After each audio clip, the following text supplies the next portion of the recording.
Today's news is about low traffic neighbourhoods, fondly known as LTNs, and the consultations associated with them after they have been put in place.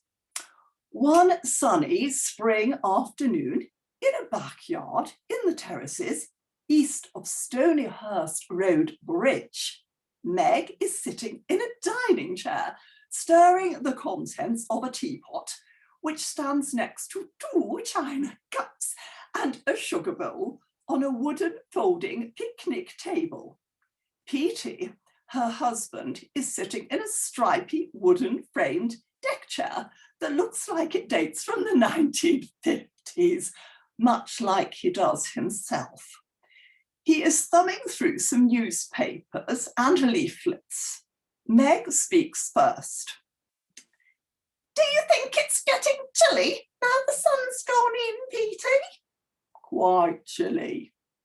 Yes, I thought it was chilly. It was warm earlier, though. That was when the sun was out. Yes, it was much warmer then. What have you got there, Petey? It's that local election leaflet that came through the door from the Labour Party. What does it say then, Petey? What are they going to do if they win? Well, they say they'll introduce low traffic neighbourhoods where residents support them. How will they know if residents support them, Petey? Will he ask them? Is that how they did it here? Well, I don't remember anyone asking us, Meg. They just shut the bridge. Well, I suppose they must have had lots of people asking for it to be shut then. No, they said nobody asked for it to be shut. Oh, well, people must have been a bit upset when they did that, were they?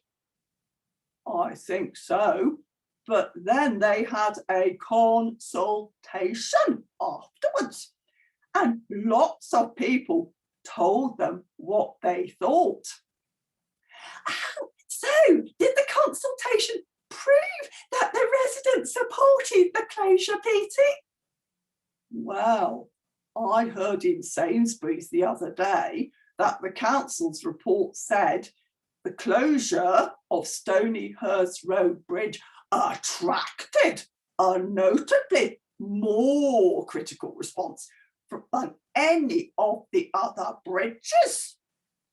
Then Bella, next door, said she'd heard down at the chip shop that it was felt to be ineffective by the majority of both echo responses and commonplace contributions.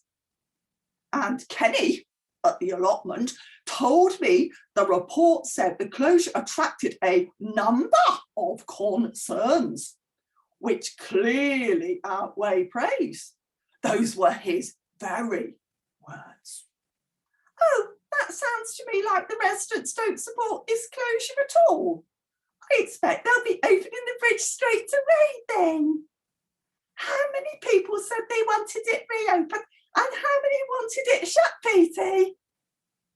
The council won't tell us. Why not, Petey? Why not? Well, it's all in this article. In the Chronicle, it says transport bosses refuse to share data from Bridge Review with public. Why are transport bosses refusing to share data from Bridge Review with public, Petey? Well, somebody called a council spokesman said it's because this isn't a referendum based on numbers for or against. Oh, well, if it isn't based on numbers for or against, how will they decide if residents support the closure? Well, I think it's all about themes, Meg. they've still got lots of themes to analyse. But I thought you said they already know the closure attracted a number of concerns which clearly outweigh praise. That's what came at the allotment, so wasn't it? What else do they have to analyse, Petey? I don't know. Maybe they'll find a theme that says it doesn't matter how little support there is for it among local residents, as long as the council think it's what's best for them, because they'll learn to live with it. That doesn't sound very fair to me, Petey. That doesn't sound much like introducing low traffic neighbourhoods only where residents support them. Oh, but that's probably why we don't work for the council, Meg. They're all very different there, and they see things differently to us. They've all got A levels in traffic lights and degrees in modal filters and things. We don't understand stuff like that. Yes, I'm sure you're right. Oh, what's that noise, Petey? Sounds like car horns out the front. I'll go and have a look. Petey gets up and goes indoors, returning a few minutes later. Just another face-off in the street, Meg. An Amazon delivery van fiercely chasing two cars backwards up the terrace. I heard one of them hitting a wing mirror on a parked car on the way up. That's the third face-off this afternoon. It'll get worse in half an hour when the school comes out.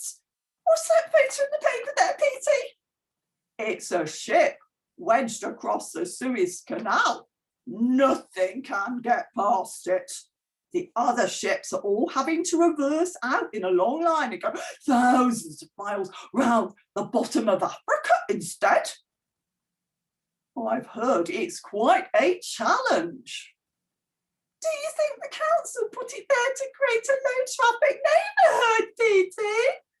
They might have done.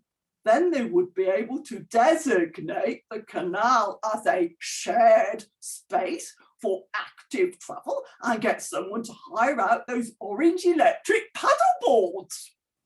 Are you pulling my leg? Can't catch you out, can I? You knew there's no such thing as an e-paddle board.